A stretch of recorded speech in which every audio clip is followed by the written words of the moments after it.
Hey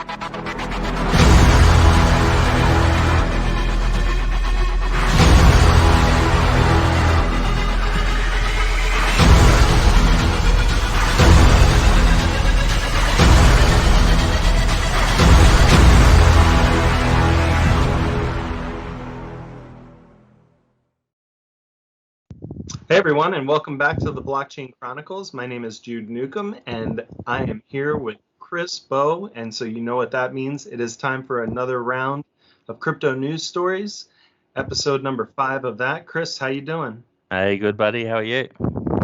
Good. I haven't seen you in a Zoom setting or a Skype setting in a month now. How have you been? I know. Oh, the people are upset, mate. They want more of these episodes, so here we are. I've been getting the mail out of our mailbox. We've got a joint mailbox. Have you? Yeah. and they're saying more. Good. I'm glad that you're getting that mail. I have not received a piece yet, so I feel like you're the more popular person on this show. Probably. Yeah. Well, I think we have like 4 really good topics this week. They kind of all revolve around, a pretty fun theme that we put together. And so let's first watch the first clip here, and then we'll talk about it. I think we call this the missed opportunity episode. Yeah. That's it. Let's go. The moment Shiba Inu hits 1 penny.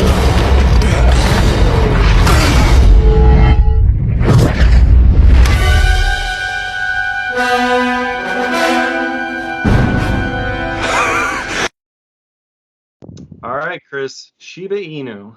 We talk about Shiba all the time, don't we? We keep coming back to Shiba. And the damn dogs, they'll never die. It's amazing. And it's just going. Yeah. I guess now, I need to exercise my own demons because, I've told you behind the scenes, and I haven't told too many people this, but, one of my greatest mistakes financially so far in the market has been purchasing Shiba Inu in January, right? And I spent $40. Yeah, I spent $40 and I got 16 billion Shiba. And I sold after the first pump for a $2,000 profit. Do you know how good I felt about that $2,000? Oh, I told you at the time you were a hero at that point.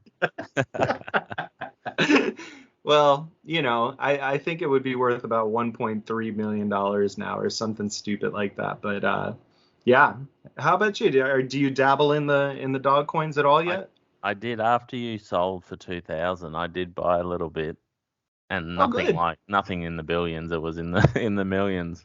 But I also held for about 100% profit, and thought I was a hero at the time, and since sold out, and just watched it go. And every time it gets to the next step, you're like, oh, I've missed that boat. That puppy sailed. Right. Well, what do you think about the ceiling for this? I mean, it flipped Doge briefly. It's back below Doge's market cap. But is this a world-changing $1 a coin kind of situation where it just completely flips Bitcoin and Shiba Inu is the currency of the world's population? I don't think it's $1, and I don't think it's flipping Bitcoin, but definitely it could well be the verge of 2021. It's going to be could well be the biggest riser for this run. Everyone talks about Verge having done thousands of percent, in 2017, and I well think as we sit right now with maybe only 3 or 4, 5, 6 months to go, it could well be the biggest riser of this season, and it's probably got a long way to go yet.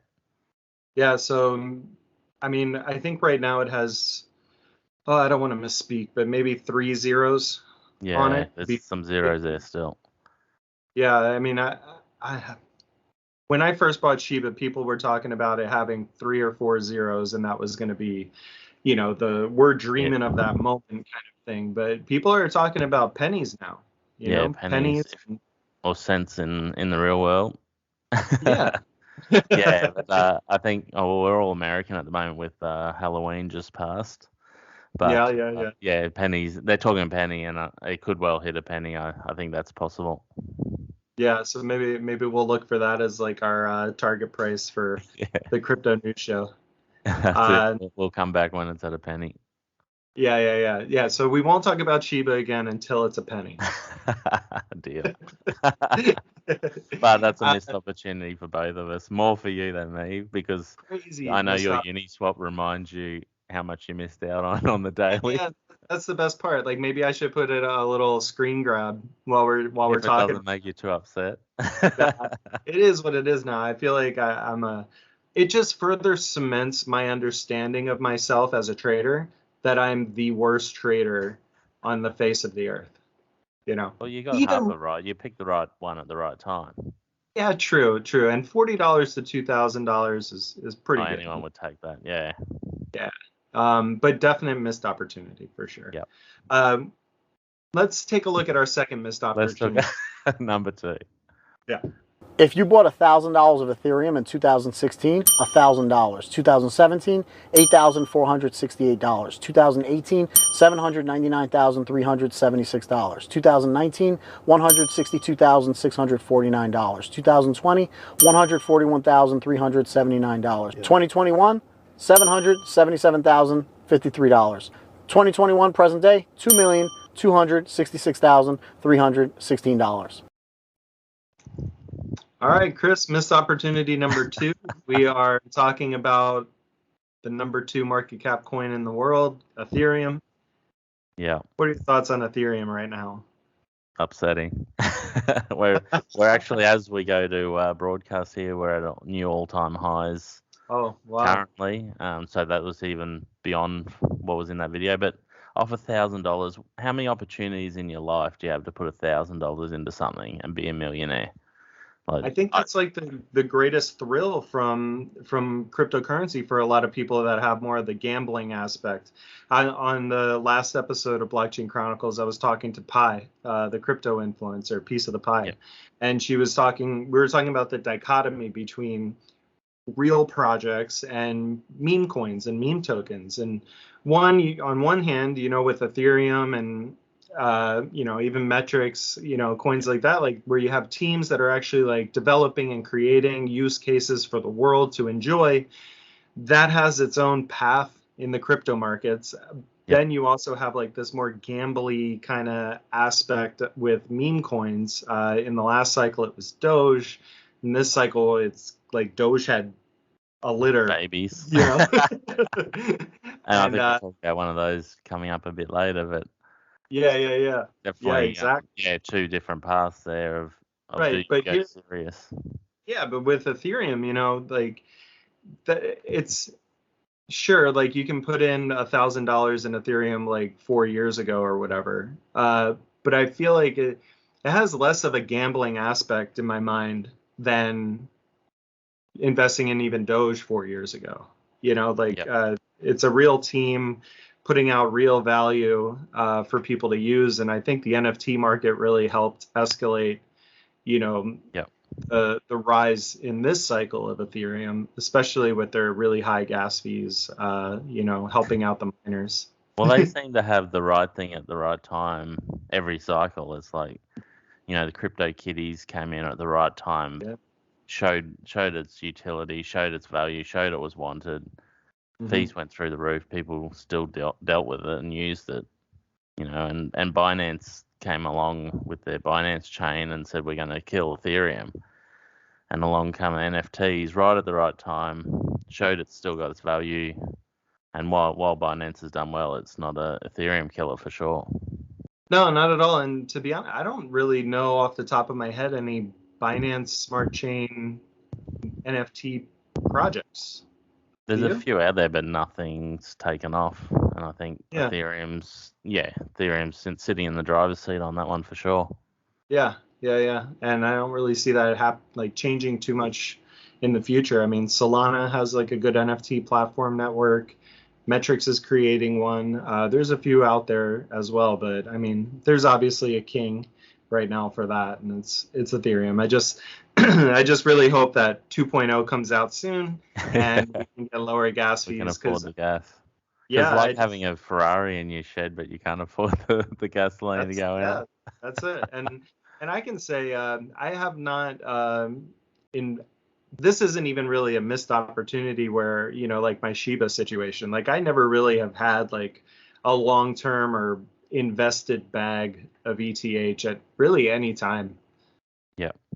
Yeah, But I've been in and out as you need gas for things or whatever, but that video gives me FOMO, as do most of these videos we're watching, except the last one. But I think you get FOMO because everything you're in seems to sit there, and you just see all this other stuff. It's the life of FOMO. It really is. yeah. So that's the second missed opportunity, Ethereum. Yeah. Let's watch the third clip. Every cryptocurrency is revolutionary and will change the world until it doesn't. This is a lesson on why you should always take profits, because back in 2017, a few of these coins listed on this Reddit post were super big, and now they're not worth diddly squat. And I was actually an investor into two of them. Walton Chain's all-time high was $41. It was VeChain's big competitor back in the day. At the time of this post, it was only worth $1. And I remember very clearly buying into this project around $12 and selling at $37, $38. I made good profit on it, and I sold because I didn't know if it would survive a bear market, because a lot of these coins simply won't. It was the same situation with Vertcoin. It was supposed to be the better Bitcoin, more decentralized and technologically upgraded. I remember the day it almost hit $10, I sold at $9. Remember, a lot of these projects won't last a bear market, and take your profits. All right, Chris. So the third missed opportunity is a little bit of a spin on just missing out on, big gainers over the past few years. This is missing an opportunity because maybe you've held on too tight for too long. The coin that you're in just isn't, it's just a shell of what it used to be, and you're just hanging on for dear life. So you're missing opportunities elsewhere. Well, this is the universe just giving you a real kick, because if you don't hold, you miss the opportunity, but also if you hold, you miss the opportunity. So you've got to just sell at the right time. That's your only option. Yeah. Which I don't know about you, but buying at the very top or selling at the very top and buying at the very bottom is a really difficult task. Yeah, it's definitely picking the right project is key, as we can see in that video. And you can't just hold on to anything, and it's going to be worth more in 5 years' time. Do you have any projects that you held on to for too long from 2017?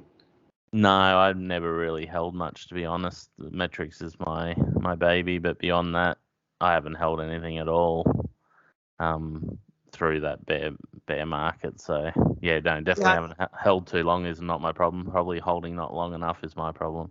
I think I'm in the same boat. This guy he was talking about Walton Chain. I remember that, and what was the other one that I remember? Dragon. There's like Dragon something from back in 2017. Yeah. People held on to that for a long time, but yeah, I mean, my issue is getting a little impatient and selling, not even to FOMO into something else that's spiking. I don't really do that kind of FOMO buying, but I just get interested in other projects. Yeah. And then I take the coins that I have in my play money kind of stuff, and I throw it into the new project, and and as I bounce them around from interesting investment opportunity to interesting investment opportunity, they all take off when I don't have the money in it. Well, that's the problem with only having a limited fund as well. Like you can only buy, everyone in the world can only buy so much of stuff. Yeah. And you've got to just take your best guess at it. But yeah, it's definitely when I'm not in it, it definitely seems to do well. Yeah. So with that, let's talk about, I think, my favorite story for missing an opportunity. Is this a missed? It is a missed opportunity because let's just show the clip. Right, let's watch. The market cap is $2.168 trillion. And now the market, it went to zero. Damn!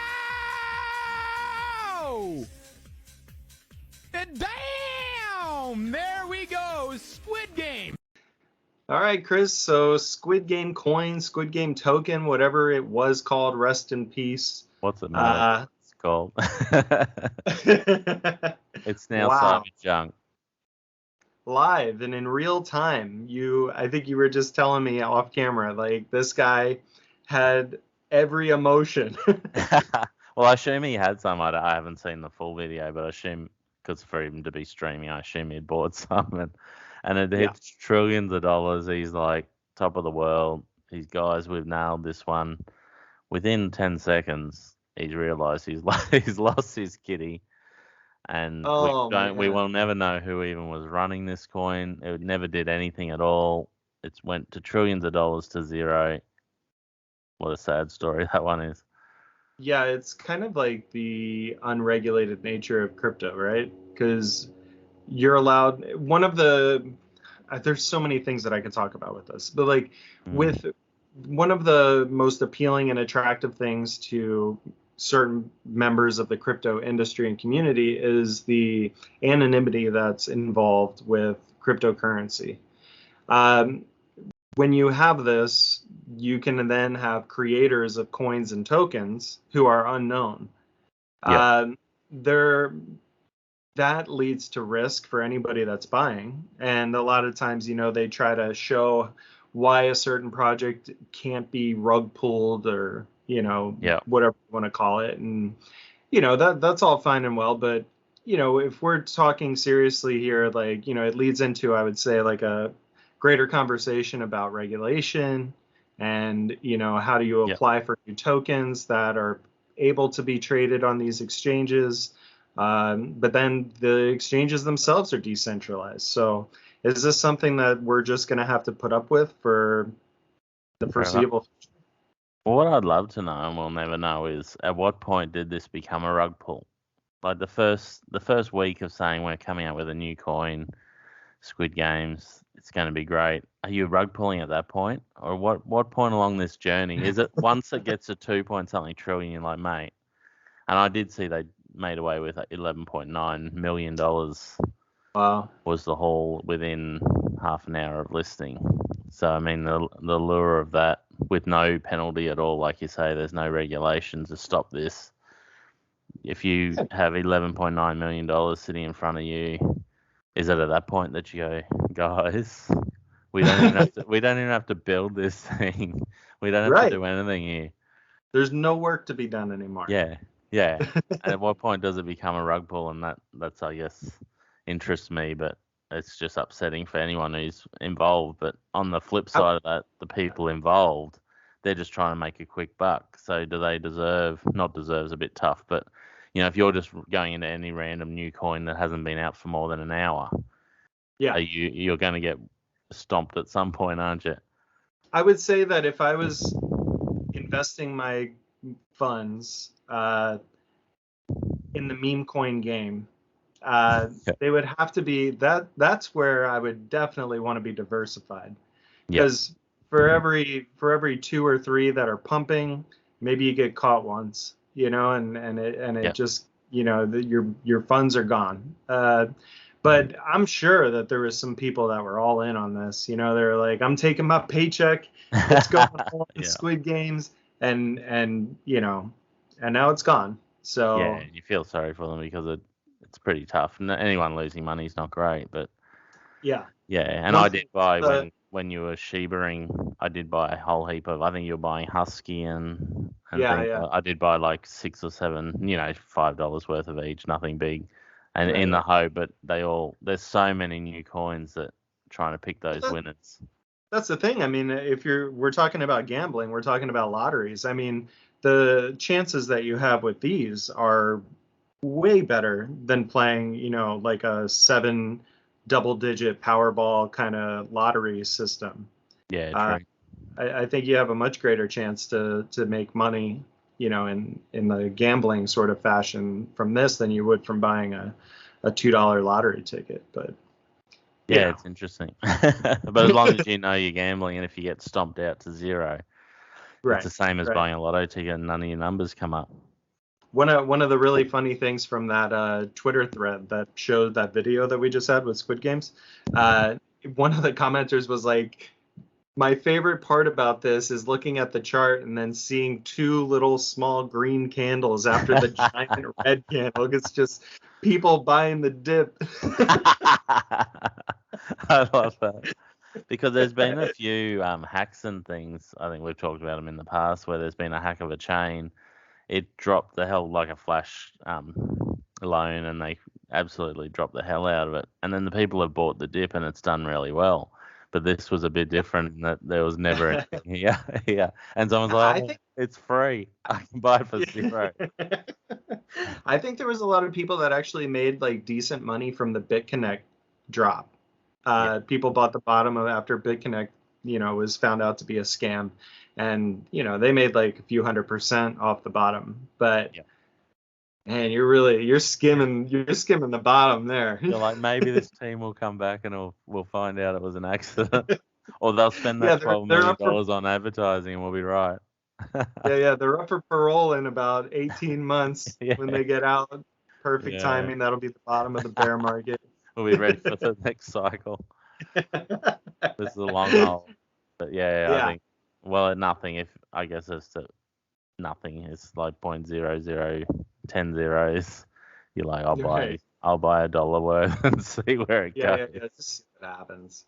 But I think, if we're talking about missed opportunities and we're talking about the people that were harmed from, the Squid Games rug pull, I would wager that most of the people that were involved with purchasing that coin were not, people with retirement funds and, there are people that are in the know with cryptocurrency. It was not their first purchase of cryptocurrency. No. It's not going to be something that deters them from purchasing cryptocurrency again. I think most of the people know when they're going into Squid Game token that, this is just, it's a risk. Yeah, it's a real, like you said, it's gambling, and it may pay off, it may not, but this one definitely didn't. After we're done wrapping up the show here in a second, I'm going to tell you my idea for a meme coin, and it will not be a rug pull, and we probably won't do it, but it's a good idea, and I'll tell you after the show. Sounds good. So with that, Chris, thank you so much. It was great seeing you again. We'll get together again in a couple weeks, a few weeks, a month, who knows? But when we do, we'll have 4 more stories to talk about. And maybe next time we'll talk a little bit about Metaverse with Mr. Zuckerberg. That might be interesting to do. Awesome. So, thanks for your time. Yeah, of course. And to everyone watching and listening out there, stay safe, and we'll talk to you later on. Hey everyone, thanks for watching the Blockchain Chronicles. If you like anything that you heard today, please give the video a thumbs up. If you want to contribute to the conversation that was had between the guests, leave a comment below, and we'd love to get your thoughts. Also, please subscribe and hit the notification bell. That way you'll get notified every time that we upload, which we are looking to do a couple times a week. So make sure you don't miss out. So once again, thanks for watching, and we'll see you in the future. Bye.